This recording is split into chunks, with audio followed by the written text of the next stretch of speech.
My name is Cassian Sterling. I'm 30 years old. For a decade, my brother Julian called me the black sheep and a waste of the Sterling name, while he collected C-suite bonuses and spent our father's legacy on Italian yachts. He mocked my lack of ambition for working the night shifts in our family's gritty sorting facilities, excluded me from every executive board meeting, and eventually handed me a $1 check as my entire inheritance. But on the day Julian moved to sell our family estate to a developer, in front of the very employees he was about to fire, a lawyer arrived with a folder that would expose every lie my brother ever told about me. What Julian didn't know: my father had been keeping a second set of books. He saw the fraud Julian was committing, and he left me a second codicil that would flip the $64 million Sterling empire upside down. The Sterlings were logistics royalty, the kind of family whose trucks dominated the East Coast and whose logo was stamped on every shipping container from Maine to Florida. My father, Arthur Sterling, built Sterling Logistics from a 3-truck operation into a $64 million powerhouse. But by 2024, the golden son Julian was in charge, and the company was bleeding from the inside out. I was the daughter who chose the warehouse floor over the penthouse office. While Julian was learning how to cook the books at business school, I was learning how the gears actually turned, dealing with broken conveyor belts and the honest sweat of 500 workers. My brother's response to my hard work wasn't pride, it was embarrassment. He wanted a sister who wore designer silk and sat quietly at galas. Instead, he got a sister in steel-toed boots who knew exactly how much money he was stealing from the retirement fund. The Sterling Logistics warehouse in Elizabeth, New Jersey, didn't smell like old money. It smelled like diesel, ozone, and the industrial floor wax that never quite masked the scent of hard labor. While Julian was upstate at the family's glass-walled estate, sipping vintage Bordeaux and practicing his visionary handshake, I was at Bay 42, watching the midnight sort. The hum of the conveyor belts was my lullaby. I was 22 when I told my father I wanted to learn the business. Julian had laughed so hard he nearly choked on his tartare. "Cassie wants to play with the boxes," he sneered at dinner, his Rolex gleaming under the chandelier. "Let her. Maybe she'll learn how to tape a carton without breaking a nail." My father, Arthur, had simply nodded, his eyes unreadable. He gave me a high-vis vest and a starting wage that barely covered my rent in a cramped studio. For 8 years, that was my life. While Julian's Instagram was a curated gallery of Mediterranean sunsets and gala step-in repeats, mine was a blur of logistics manifests and thermal labels. I remember a specific night in August 2022. A heat wave had turned the warehouse into a furnace. I was pulling a double shift because 3 of our sorters were down with the flu. My hands were stained with ink and grease, my hair matted under a baseball cap. My phone buzzed in my pocket, a notification from Julian. It was a video of him on the Sterling Star, our father's 80-foot yacht. He was surrounded by models and investors, popping a 6-liter bottle of Cristal. To the Sterling name, he shouted into the camera, his face flushed with expensive sun and cheap ego. "The name that buys the world." I looked at the video, then back at the line. One of our veteran drivers, a man named Marcus who'd been with the company since before I was born, was struggling with a heavy crate. I tucked my phone away and stepped in to help him heave the load onto the pallet. "Thanks, Cassie," Marcus grunted, wiping sweat from his brow. "Is your brother ever coming down here to see how this world actually gets bought?" "Not tonight, Marcus," I said, my voice tight. "He's busy representing the brand." That was the lie we all lived. Julian was the brand, the polished, Ivy League face that bankers trusted. I was the black sheep, the one who couldn't cut it in the boardroom, the one they kept hidden in the shadows of the night shift so I wouldn't embarrass the Sterling pedigree. But as I watched the crates move, I saw what Julian didn't. I saw the shipping delays he was hiding from the board. I saw the ghost labels for deliveries that didn't exist. While Julian was dancing on a deck in the Atlantic, I was counting the cracks in his empire. I was the one who knew the names of the drivers, the weight of the fuel costs, and the true value of a Sterling promise. Julian called me the black sheep because I was different. He just didn't realize that in the dark, the black sheep is the only one who learns how to see. The mahogany-paneled study of the Sterling estate felt like a tomb. It was 3 days after our father's funeral, and the air was thick with the scent of Julian's expensive cologne and the cold clinical reality of a corporate takeover. Julian sat behind Dad's heavy oak desk, a seat he hadn't earned, but had occupied the moment the heartbeat monitor went flat. "Let's get this over with," Julian snapped, checking his Patek Philippe. "I have a flight to ST. Bart's at 6, and the developers are waiting for my signature on the estate sale." I sat across from him in my only black dress, my work boots tucked under the chair. On the desk between us sat a single, crisp envelope. Julian flicked it toward me with a smirk that felt like a slap. "There it is, Cassie. Your entire legacy." I opened the envelope. Inside was a check for exactly $1. My hands didn't shake, but my chest felt like it was being crushed by a hydraulic press. $1, Julian? My voice was a low rasp. 10 years. I gave 10 years to the warehouse floor. I kept the night shift running while you were bleeding the company dry on dry-aged ribeye and yacht fuel. You were a glorified box mover, Cassie. You were a black sheep experiment Dad tolerated out of pity. Julian leaned forward, his eyes narrowing. This house is being leveled for a luxury condo tier. You have 48 hours to clear your locker at the plant and your bedroom upstairs. Consider the dollar a tip for the memories. He stood up, ready to end the meeting, when the heavy double doors of the study swung open. Mr. Vance, the family's estate attorney who had been on sabbatical for the last 6 months, stepped inside. He wasn't carrying the standard probate folders. He was carrying a battered, stainless steel briefcase. "Sit down," Julian Vance said, his voice cutting through the room like a winter wind. "Vance? You're late. The primary will was settled yesterday," Julian scoffed. "Cassie got her $1. We're done here. We aren't even close to finishing." Vance placed the briefcase on the desk and looked directly at me. "Your father knew Julian had liquidated the Sterling legacy. He knew about the offshore accounts and the predatory sale of this land. He spent his final year building a firewall." Vance pulled out a document sealed with a heavy wax stamp. "This is the second codicil." It was triggered the moment Julian attempted to sell the family homestead. Julian's face went from smug to a sickly shade of gray. "That's impossible. I have the power of attorney." "You had power over the operating company," Julian Vance countered, sliding a fresh document toward me. "But your father moved the Sterling family trust, the land, the patents, and the $64 million holding vault into a private LLC. And according to this document, the sole managing member isn't the son who spent the money. It's the daughter who knows how to make it." I looked at the paper. My name, Cassian Sterling, was printed in bold, black ink next to the title, owner. $64 million? Julian whispered, his voice cracking. "Cassie can't even read a balance sheet." "I can read yours, Julian," I said, finally standing up. I felt the weight of every night shift, every insult, and every hour of silence suddenly turning into steel. "And I think the board is going to find your offshore investments very interesting when I present them at 10 a.m. tomorrow." The heavy steel door of the private vault in the basement of Sterling Logistics didn't creak. It hissed, a pressurized release of a decade's worth of secrets. Julian had never been down here. He thought the real assets were in the digital clouds and the high-rise banks. He was wrong.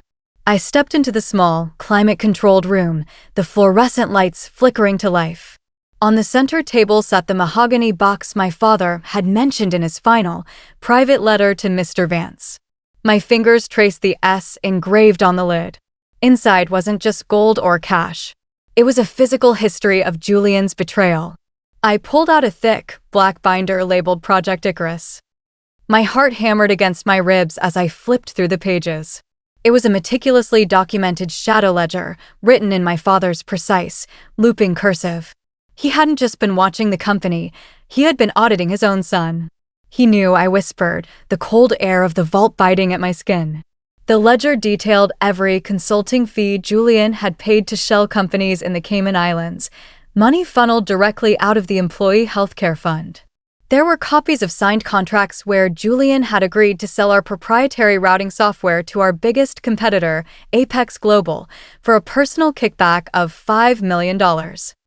But the most devastating find was at the bottom of the box, a USB drive taped to a photo of me and Dad from my 5th birthday, taken in the back of one of his first trucks.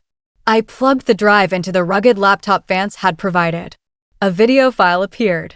It was dated 3 weeks before Dad died. In the video, my father looked frail, but his eyes were sharp. "Cassie," he said, his voice a ghost of the booming command I remembered. "If you're seeing this, Julian has tried to erase you. He thinks the Sterling name is a trophy to be sold. He doesn't understand that a name is only as good as the people who stand behind it." He coughed, leaning into the camera. "I've left you the evidence of his embezzlement. It's not just about the money, sweetheart. He's planning to declare bankruptcy after the sale, wiping out the pensions of every driver and loader we have. He's going to walk away with millions while they lose everything." I watched as my father held up a document, a signed confession from Julian's CFO, who had turned whistleblower in exchange for immunity. "You're the only one who knows the floor, Cassie. You're the only one they'll follow. Use the trust to block the sale. Strip him of his title. Save the family." The screen went black. I sat in the silence of the vault, the weight of $64 million and 500 lives resting on my shoulders. Julian thought I was the black sheep because I was quiet. He didn't realize I was just waiting for the right moment to speak. The 40th floor boardroom of Sterling Logistics was a cathedral of glass, overlooking a Manhattan skyline that Julian thought he owned. When I arrived, the air was thick with the smell of expensive espresso and the oily musk of betrayal. Julian was at the head of the table, flanked by 3 suits from the development firm, a bottle of Cristal already chilling in a silver bucket by his side. "You're late for your own eviction, Cassie," Julian said, not even looking up from the contract he was about to sign. "Security is downstairs. If you're here to beg for a bigger check, the offer is still $1. Now, get out before I have you escorted." The developers chuckled, a cold, synchronized sound. I didn't move. I walked to the opposite end of the table and dropped the black ledger onto the polished wood. The thud echoed like a gunshot. "The sale is off, Julian," I said, my voice steady, carrying the weight of the warehouse floor. "And so is your tenure as CEO." Julian finally looked up, his smirk faltering. "The grief has made you delusional. I have the board's proxy. I have the signatures. You have a high-vis vest and a dream. Leave." I glanced at Mr. Vance, who stepped into the room behind me, holding a stack of freshly notarized injunctions. "Mr. Sterling," Vance began, "as of 8 a.m. this morning, the Sterling Family Trust has exercised its right of reversion clause. Since you attempted to liquidate ancestral land without a 2/3 majority of the trust's managing members, which, as of the second codicil, is only Cassian, your authority is suspended." Julian lunged for the phone on the desk. "I'll call the board. They'll back me. They don't even know who she is." "They know who you are, Julian," I countered, sliding my laptop across the table toward the lead developer. "They know about the $5 million in kickbacks from Apex Global. They know about the $12 million you siphoned from the driver's pension fund to pay off your gambling debts in Macau. And they certainly know about the CFO's signed confession." The lead developer leaned in, his eyes scanning the digital ledger. He pulled his hand back from the contract as if it were a hot coal. "Julian, what the hell is this?" "It's a lie. She's a black sheep, a dropout." Julian screamed, his face turning a frantic, blotchy red. "She's trying to ruin us."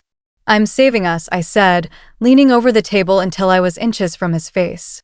"I spent 10 years learning the names of every driver you tried to rob. I know the cost of every gallon of fuel you wasted. You didn't just betray me, you betrayed the Sterling name." I turned to the board members who had been watching from the sidelines, their faces pale. "You have 30 seconds to vote for Julian's immediate removal for cause, or I walk out that door and hand this ledger to the Department of Justice. Your choice." Julian looked around the room, searching for an ally, but he found only the cold, mirrored glass of the windows. For the first time in 30 years, the golden sun was standing in the dark. The silence in the boardroom was absolute, broken only by the sound of Julian's heavy, panicked breathing. One by one, the board members raised their hands. It wasn't a vote of loyalty, it was a vote of survival. The motion carries, Robert Vance announced, his voice echoing against the floor-to-ceiling glass. Julian Sterling, you are formally stripped of your title. Your shares are frozen pending a forensic audit, and your access to all Sterling properties is revoked, effective immediately. Julian stood frozen, his expensive silk tie suddenly looking like a noose. He looked at the developers, but they were already packing their briefcases, eyes averted. He looked at the board, but they were looking at me. Finally, he looked at the black sheep he had spent a lifetime stepping on. You think you can lead them? Julian spat, a final, desperate venom in his voice.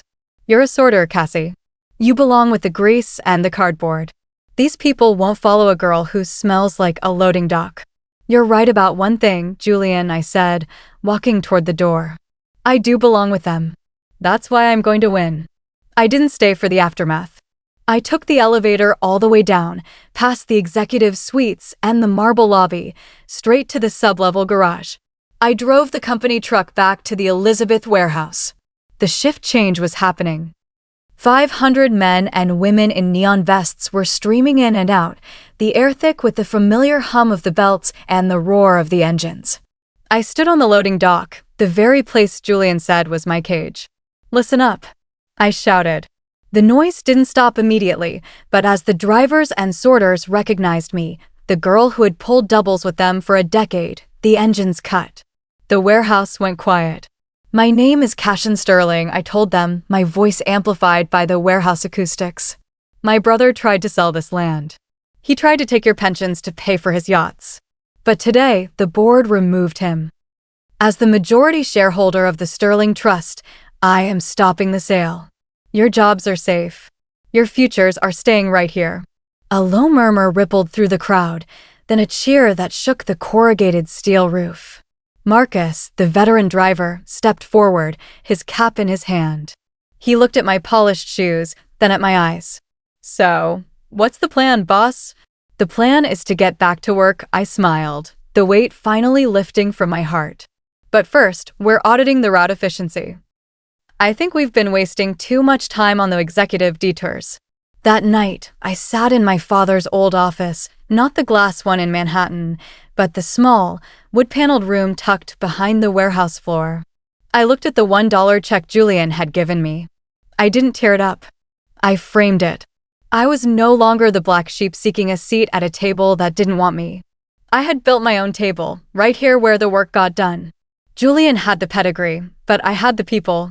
He had the name, but I had the heart. The Sterling legacy wasn't a vault of gold. It was the grit in the gears and the loyalty of the line. And for the first time in 30 years, the slow one was the only one left standing.